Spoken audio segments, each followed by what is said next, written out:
விண்வெளியில் இப்படியும் ஒரு பிளானட் இருக்குது. அந்த பிளானட் எந்த நட்சத்திரத்தையும் சுற்றி வரல, எந்த சூரியன்லேருந்து அதுக்கு வெப்பமும் கிடைக்கல. அது முற்றிலும் இந்த விண்வெளியில் தனியாக அலைஞ்சிக்கிட்டு இருக்கு. ஆனால் இதில் இன்னும் ஒரு விசித்திரமான விஷயம் என்ன தெரியுமா?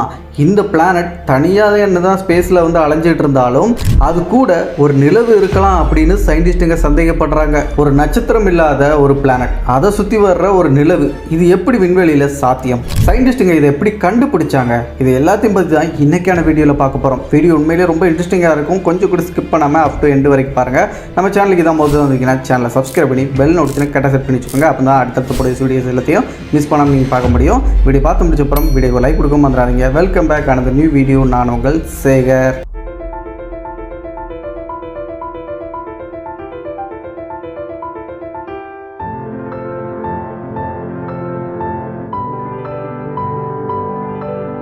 நம்மளுடைய சூரிய குடும்பமான சோலார் சிஸ்டத்தில் இருக்கக்கூடிய பிளானட்ஸ்களை எல்லாமே நம்ம சூரியனை மையமாக வச்சு சுற்றி வந்துட்டுருக்கு அப்படிங்கிறது எல்லாருக்கும் தெரியும்.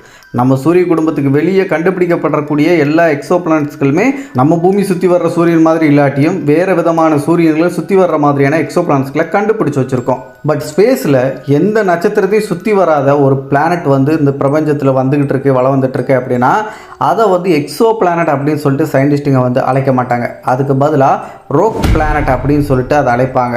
இதை ஏன் ரோக் பிளானட் அப்படின்னு சொல்லிட்டு அழைக்கிறாங்கன்னா, மற்ற கிரகங்கள் எக்ஸோ பிளானட்ஸ் இல்லாமல் ஒரு நட்சத்திரத்தை சுற்றி வரும், ஆனால் இது எந்த நட்சத்திரத்தையும் சுற்றி வராது. அப்படிங்கிறனால ரெண்டுத்தையும் வேறுபடுத்தி காட்டணும் அப்படிங்கிறதுக்காக தான் இதை ரோக் பிளானட் சொல்லுவாங்க, இல்லாட்டி ஃப்ளோட்டிங் பிளானட் அப்படின்னு கூட சொல்லுவாங்க. அந்த வகையில் 2011 கண்டுபிடிக்கப்பட்ட ஒரு கிரகம் தான் MOA 2011 PLG 262 அப்படின்னு பெயர் வைக்கப்பட்டிருக்க ஒரு ரோக் பிளானட். என்னதான் இந்த பிளானட்டை 2011 கண்டுபிடிக்கப்பட்டிருந்தாலும் இப்படி ஒரு பிளானட் ஸ்பேஸில் இருக்குது அப்படிங்கிற விஷயத்தை அஃபிஷியலாக அறிவித்த ஆண்டு அப்படிங்கிறது 2014 தான். வழக்கமாக நம்ம சூரிய குடும்பத்துக்கு வெளியே இருக்கக்கூடிய எக்ஸோ பிளானட்ஸ்களை கண்டுபிடிக்கிறதுக்கு நிறைய மெத்தட்ஸை பயன்படுத்துவாங்க. அதில் ரொம்ப பிரபலமான ஒரு மெத்தட் அப்படின்னா டிரான்சிட் மெத்தட் அப்படின்னு சொல்லப்படக்கூடிய ஒரு முறை. இந்த முறை அப்படிங்கிறது ஒரு நட்சத்திரம் இருக்குன்னா அந்த நட்சத்திரத்தை தொடர்ந்து ஃபோக்கஸ் பண்ணி அதில் ஏதாச்சும் ஒரு பருப்பொருள் வந்து சுற்றி அதை கிராஸ் பண்ணி வருது அப்படின்னா அதோடைய ஒளி அப்படிங்கிறது, சூரியனுடைய ஒளி அப்படிங்கிறது கொஞ்சம் மறைவு ஏற்படும். அந்த மறைவு அப்படிங்கிறத பொறுத்து அந்த இடத்துல ஏதோ ஒரு பருப்பொருள் இருக்குது, அதனால தான் அந்த சூரியனுடைய ஒளி அப்படிங்கிறது கொஞ்சம் மறைஞ்சிட்டு வர்ற மாதிரி இருக்குது அப்படின்னு சொல்லிட்டு தான் எக்ஸோ பிளானட்ஸ்களை கண்டுபிடிப்பாங்க. அதுதான் டிரான்சிட் மெத்தட். அதுக்கப்புறம் ரேடியோ வெலாசிட்டி மெத்தட் அப்படின்னு சொல்லப்படக்கூடிய இன்னொரு மெத்தடு அப்படிங்கிறதும் பயன்படுத்தப்படுது. பட் இது எல்லாமே ஒரு நட்சத்திரத்தை சுற்றி வரக்கூடிய எக்ஸோ பிளானட்களை கண்டுபிடிக்கிறதுக்கு பயன்படுத்தக்கூடிய முறை. ஆனால் எந்த நட்சத்திரத்தையுமே சுற்றி வராமல் ஸ்பேஸில் தன்னந்தனியாக அலைஞ்சு திரிஞ்சிட்டு இருக்கக்கூடிய ஃப்ளோட்டிங் பிளானட், ரோக் பிளானட் சொல்லப்படக்கூடிய அந்த மாதிரியான கிரகங்களை கண்டுபிடிக்கிறதுக்கு இந்த டிரான்சிட் மெத்தட் மாதிரியான முறைகளை பயன்படுத்தி நம்மளால் கண்டுபிடிக்க முடியாது. ஏன்னா அது எதையுமே சுற்றி வரல, அப்படியே ஏதோ சுற்றி வந்தால் தானே அதோடைய அந்த ஒளியை வந்து ஏதாச்சும் மாற்றத்தை வந்து ஏற்பட்டுச்சுன்னா கண்டிப்பாக அங்கே ஒரு பருப்பொருள் இருக்குது அப்படிங்கிறத வச்சு ஒரு சூரியனை வச்சு கண்டுபிடிக்க முடியும். இதுதான் எதையுமே சூரியனை சுற்றி வராதப்போ இது முழுக்க இருள் கலந்த அந்த ஸ்பேஸில் வந்து சுற்றிட்டு இருக்கும்போது கண்டுபிடிக்க முடியாது டிரான்சிட் மெத்தட் மூலமாக. அதுக்காக அவங்க பயன்படுத்தக்கூடிய ஒரு முறையோடைய பேர் தான் கிராவிடேஷனல் மைக்ரோ லென்சிங் அப்படிங்கிற ஒரு முறைப்படி இந்த மாதிரி ரோக் பிளானட்ஸ்க்கு கண்டுபிடிப்பாங்க சயின்டிஸ்ட்டுங்க. இந்த முறையை பயன்படுத்தி எப்படி கண்டுபிடிப்பாங்க அப்படிங்கிறத நான் உங்களுக்கு ஷார்ட் அண்ட் ஸ்வீட்டாக எளிமையாக வளர்க்குறேன். இதை பற்றி டீட்டெயிலாக உங்களுக்கு லாங் வீடியோவில் எக்ஸ்பிளனேஷன் வேணும் அப்படின்னு நினச்சிங்கன்னா இந்த வீடியோக்குள்ளே இருக்கக்கூடிய கமெண்டில் GL அப்படின்னு சொல்லிட்டு கமெண்ட் பண்ணுங்கள். எத்தனை பேர் கமெண்ட் பண்ணுறீங்களோ அதை பொறுத்து இந்த முறையை பற்றின டீட்டெயிலான எக்ஸ்பிளனேஷன் நான் வந்து இன்னொரு வீடியோவில் கொடுக்குறேன். இப்போ ஷார்ட்டாக சொல்கிறேன். இப்போ நம்ம பூமியிலிருந்து தூரத்தில் ஒரு நட்சத்திரத்தை நம்ம அப்சர்வ் பண்ணுறோம். அந்த நட்சத்திரத்தை தொடர்ந்து அப்சர்வ் பண்ணும்போது அதுலேருந்து வரக்கூடிய ஒளி அப்படிங்கிறது எந்த ஒரு வளையும் பெண்டும் இல்லாமல் பூமியை நோக்கி வந்துச்சுன்னா அது வரக்கூடிய இடத்துல, அந்த ஒளி வரக்கூடிய இடத்துல எந்த ஒரு பருப்பொருளும் இல்லை. அதனால தான் அந்த ஒளி அப்படிங்கிறது எந்த ஒரு பெண்டும் இல்லாமல் நேராக நம்ம பூமிக்கு வந்து வருது அப்படிங்கிறத உறுதிப்படுத்துவாங்க. அதுவே இந்த கிராவிடேஷனல் மைக்ரோ லென்சிங்கிற முறையை பயன்படுத்தி ஆராய்ச்சி பண்ணும்போது அதே ஒளியை அதே மாதிரி தூரத்தில் இருக்கக்கூடிய ஒரு நட்சத்திரத்தை ஃபோக்கஸ் பண்ணி ஆய்வு பண்ணும்போது அந்த ஒளி அப்படிங்கிறது பெண்ட் ஆகுது அப்படின்னா அந்த ஒளி கிராஸ் ஆகி வரக்கூடிய அந்த இடத்துல நடுவில் ஏதோ ஒரு பருப்பொருள், ஒரு நட்சத்திரமாக இருக்கலாம், இல்லாட்டி ஒரு கிரகமாக இருக்கலாம், ஆஸ்ட்ராய்டாக இருக்கிற எந்த மாதிரியான ஒரு விஷயமோ ஏதோ ஒரு பருப்பொருள் அப்படிங்கிறது அதுக்குன்னு இருக்கக்கூடிய அந்த கிராவிட்டியை பயன்படுத்தி அந்த ஸ்பேஸ் டைமை கொஞ்சம் வளைக்கும். அப்படி வளைக்கும் போது அந்த ஒளி அப்படிங்கிறது பெண்ட் ஆகி வரும் அந்த பருப்பொருள் கிராஸ் ஆகி வரக்கூடிய அந்த ஒரு இடத்துல. ஸோ இப்படி கிராஸ் ஆகி வர்றதை வச்சு தான் அங்கே ஏதோ ஒரு பருப்பொருள் இருக்குது, அதனால தான் அதுக்கு பின்னாடி இருக்கக்கூடிய நட்சத்திரத்தோட ஒளி அப்படிங்கிறது பெண்ட் ஆகி வருது. இல்லைன்னா பெண்ட் ஆகி வர வர்றதுக்கு வாய்ப்பு இல்லை அப்படின்னு சொல்லிட்டு தான் இந்த மாதிரி ரோக் பிளானட்ஸ் எல்லாத்தையுமே எந்த ஒரு நட்சத்திரத்தையும் சுற்றி வரலாட்டியும் கூட இந்த கிராவிடேஷனல் மைக்ரோ லென்சிங் அப்படிங்கிற முறைப்படி கண்டுபிடிக்கப்படுது. சிம்பிளாக சொல்லணும்னா டிரான்சிட்டிவ் மெத்தடில் ஒரு சூரியனை ஃபோக்கஸ் பண்ணி வைப்படும் போது அந்த சூரியனுடைய ஒளியில் ஏதாச்சும் மாற்றங்கள் ஏற்பட்டுச்சுன்னா அங்கே ஒரு பருப்பொருள் இருக்குன்னு கண்டுபிடிப்பாங்க. இது இன்னொரு தூரத்தில் இருக்க சூரியனை வந்து ஃபோக்கஸ் பண்ணி அதுக்கு குறுக்கு ஏதாச்சும் கிராஸ் ஆச்சு அப்படின்னா அதோடைய அந்த ஒளி அப்படிங்கிற பெண்டாகி வரும்போது அங்கே ஒரு பருப்பொருள் இருக்குது அப்படிங்கிறத கண்டுபிடிப்பாங்க. இது ரெண்டு முறைக்கு இருக்கக்கூடிய வித்தியாசம் அப்படிங்கிறது இதுதான். இது உங்களுக்கு புரிஞ்சிருக்கும் நம்புகிறேன். புரியலை அப்படின்னாலும் பிரச்சனை இல்லை, நீங்கள் கமெண்ட் பண்ணுறத பொறுத்து கூடிய சீக்கிரம் இதை பற்றின ஃபுல் எக்ஸ்ப்ளனேஷனாக கொடுக்குறேன். சேம் இதே மெத்தடை பயன்படுத்தி தான் இந்த MOA 2000 லெவல் PLG 262 அப்படின்னு பேர் வைக்கப்பட்டிருக்க இந்த ரோக் பிளானட் ஃப்ளோட்டிங் பிளானட் அழைக்கப்படுற இந்த பிளானட் அப்படிங்கிறதும் கண்டுபிடிக்கப்பட்டுச்சு. இது நம்ம பூமியிலிருந்து சுமார் 23,000 லைட் இயர்ஸ் தொலைவில் இருக்குது. இதோடைய லொக்கேஷன் அப்படிங்கிறத கரெக்டாக உங்களுக்கு புரிஞ்சுக்கமே சொல்லணும்னா சஜிடேரியஸ் அப்படிங்கிற கான்ஸ்டலேஷனில் தான் இது இருக்குது. இது நம்ம கேலக்ஸி மில்கிவே கேலக்சியோடைய மையப்பகுதி நடுத்தர பகுதியில் அமைஞ்சிருக்கக்கூடிய ஒரு இடத்துல தான் இந்த ராக் பிளானட் அப்படிங்கிறது இருக்குது அப்படின்னு சயின்டிஸ்ட் சொல்கிறாங்க. ஸோ இந்த இடத்துல இருக்கிற இந்த கிரகத்தை 2011 கண்டுபிடிச்சதுலேருந்து தொடர்ந்து பல ஆராய்ச்சிகள் பண்ணப்பட்டு இருந்துச்சு. ஸோ இது தனியாக சுற்றுது, இது மிஸ்டீரியஸான ஒரு பருப்பொருளாக நம்மளுடைய ஸ்பேஸில் சுற்றிட்டு இருக்கும் போது அதோடைய பிஹேவியர் என்ன மாதிரி இருக்குது அண்ட் அப்படின்னு சொல்லிட்டு பல ரிசர்ச்கள் பண்ணப்பட்டதில் ஒரு சந்தேகம் அப்படிங்கிறது சயின்டிஸ்ட்டுகள் வர ஆரம்பிக்குது.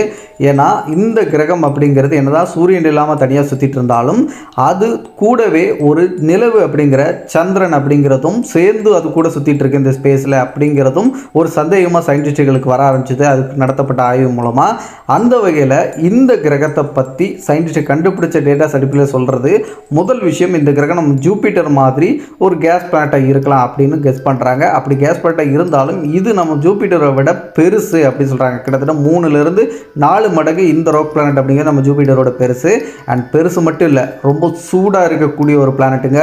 பட் சூடான ஒரு பருப்பொருள் அப்படிங்கிறத கண்டுபிடிச்சாங்க. பட் ஆனால் அதோட டெம்பரேச்சர் என்னவா இருக்கும் அப்படின்னு சொல்லிட்டு சயின்டிஸ்டாக கண்டுபிடிக்க முடியல. ஒரு எஸ்டிமேட்டாக ஒரு இதை தான் சொல்கிறாங்க. ஏன்னா இது கிராவிடேஷனல் மைக்ரோ லென்சிங் அப்படிங்கிற அந்த முறைப்படி கண்டுபிடிக்கப்பட்டதுனால டெம்பரேச்சர் நம்மளால் உறுதியாக இவ்வளோ தான் இந்த பிளானட்டுக்கு வந்து டெம்பரேச்சர் இருக்குன்னு சொல்ல முடியாது. ஸோ அதனால் இப்போதைக்கு ஒரு சூடான ஒரு பருப்பொருள் ஆனால் எவ்வளோ டெம்பரேச்சர் அப்படிங்கிறது தெரியலை அப்படின்னு சொல்லிட்டு சயின்டிஸ்ட் சொல்கிறாங்க. இதை தொடர்ந்து இந்த கிரகத்தை பற்றி ஆய்வுகள் இன்னும் நம்ம நிறையா பண்ணணும் அப்படின்னு சொல்லிட்டு முயற்சி எடுக்கப்பட்டதில் இந்த கெப்லர் டெலஸ்கோப் அப்படிங்கிற நாசாவோடைய அந்த டெலஸ்கோப்பை பயன்படுத்தி இதை அப்சர்வ் பண்ணி நிறைய டேட்டாஸை வந்து எடுத்தாங்க.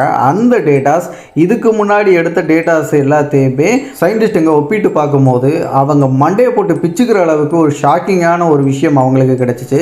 அதில் இந்த கெப்லர் டெலஸ்கோப்பை பயன்படுத்தி அப்சர்வ் பண்ணி பார்த்ததில் இது நாள் வரைக்கும் இது ஒரு rogue planet free floating planet அப்படின்னு சொல்லிட்டு ஸ்பேஸில் தனியாக சுற்றிட்டு இருக்க ஒரு கிரகமாக தான் நம்ம நினச்சிட்டு இருந்தோம். பட் ஆனால் இந்த கெப்லர் டெலஸ்கோப் கொடுத்த அந்த டேட்டா அடிப்படையில் வச்சு பார்க்கும்போது இது பிளானட்டாக இருக்கிறதுக்கு வாய்ப்பு இல்லை, ஒரு ரெட் ட்வார்ஃப் நட்சத்திரமாக கூட இருக்கலாம் அப்படின்னு சொல்லிட்டு அவங்களுக்கு வந்து டேட்டாஸை வச்சு பார்க்கும்போது கிடச்சிச்சு. அதுக்கு முக்கியமான காரணங்கள் என்னென்னா, முதல்ல சொன்ன மாதிரி அதோட டெம்பரேச்சர் என்னங்கிறது நம்மளால் வந்து கரெக்டாக சொல்ல முடியல. பட் ஆனால் ரொம்ப சூடான ஒரு பருப்பொருள். ரெண்டாவது அதோடைய அந்த மாஸ் அப்படிங்கிறது நம்ம சூரியனோட மாசுக்கு 19% வந்து இதோடைய மாஸ் அப்படிங்கிறது இருக்குது சொல்கிறாங்க. அதாவது நம்ம சூரியன் மாசில் 19% இதோடைய மாஸ் அப்படிங்கிறது இருக்குது. கூடவே அது கூட நிலவுன்னு ஒன்று சுற்றிட்டு இருக்கு அப்படின்னு சொன்னேன் இல்லையா, அந்த நிலவு அப்படிங்கிறதும் நம்ம பூமி சைஸுக்கு ஆல்மோஸ்ட் இருக்கிற மாதிரியான ஒரு பருப்பொருளாக இருக்கிற பட்சத்தில் கண்டிப்பாக இது ஒரு ஸ்டார் சிஸ்டமாக இருக்கலாம். ஒரு ரெட் ட்வார்ஃப் நட்சத்திரமும் அதை சுற்றி வரக்கூடிய ஒரு பிளானட்டாக இருக்கிறதுக்கு தான் வாய்ப்பு இருக்குது. நம்ம நினைக்கிற மாதிரி ஒரு ரோக் பிளானட்டும் அதை சுற்றி வரக்கூடிய நிலவாக இருக்கிறதுக்கு வாய்ப்பு இல்லை. கண்டிப்பாக ஒரு ஸ்டார் அண்ட் பிளானட்டாக தான் இருக்கிறதுக்கு வாய்ப்பு இருக்குன்னு சொல்லிட்டு அந்த கெப்லர் டெலஸ்கோப்பை பயன்படுத்தி அப்சர்வ் பண்ணி பார்த்த அந்த டேட்டாஸ் அடிப்படையில் அவங்களுக்கு கிடைச்ச ஒரு தகவலாக இருந்துச்சு. பட் இப்போ வரைக்கும் இது ஒரு ராக் பிளானட்டா இல்லை ஒரு ரெட் ட்வார்ஃப் நட்சத்திரமாக இருக்குமா, ஒரு ஸ்டார் சிஸ்டமாக இருக்குமா அப்படிங்கிற கன்ஃபியூஸ் போயிட்டே தான் இருக்குது. அதனாலேயே இன்றைக்கும் நம்ம கண்டுபிடிச்ச மிஸ்டீரியஸான ஆப்ஜெக்ட்டுகளில் அந்த ஸ்பேஸில் சுற்றிட்டு இருக்கிறதுல ரொம்பவும் சயின்டிஸ்ட்டுகளை குழப்ப வச்ச ஒரு முக்கியமான ஒரு பருப்பொருளாக இது இருந்துகிட்ருக்கு அப்படிங்கிறதும் இன்றைக்கு வரைக்கும் இருக்கக்கூடிய ஒரு முக்கியமான ஒரு விஷயமாக பார்க்கப்படுது. ஸோ இதுவரைக்கும் நான் சொன்ன இந்த விஷயத்தை வச்சு நீங்கள் நினைக்கிறீங்க இது ஒரு ராக் பிளானட்டாகவும் அதை சுற்றி வரக்கூடிய நிலவும் இருக்கக்கூடிய ஒரு இதாக இருக்குமா, இல்லைனா கெப்லர் டெலஸ்கோப் தரவுகள் அடிப்படையில் ஒரு ஸ்டார் சிஸ்டமாக இருக்கிறதுக்கான பாசிபிலிட்டிஸ் இருக்கா அப்படிங்கிறத நீங்கள் உங்களோட ஒப்பீனியனை மறக்காம கமெண்ட்ல சொல்லுங்கள். இதே மாதிரி ஏகப்பட்ட ராக் பிளானட்ஸை சயின்டிஸ்ட்டுங்க வந்து கண்டுபிடிச்சிருக்காங்க, மிஸ்டீரியஸான நிறைய ஆப்ஜெக்ட்களை. அதை பற்றி பற்றிலாம் தொடர்ந்து தெரிஞ்சுக்கணும் அப்படின்னு ஆசைப்பட்டீங்கன்னா இந்த வீடியோக்குள்ளே இருக்கக்கூடிய கமெண்டில் ரோக் பிளானட் அப்படின்னு சொல்லிட்டு கமெண்ட் பண்ணுங்கள். அந்த வீடியோவை நான் மேக் பண்ணுறதுக்கு ரெடியாக இருக்கிறேன்.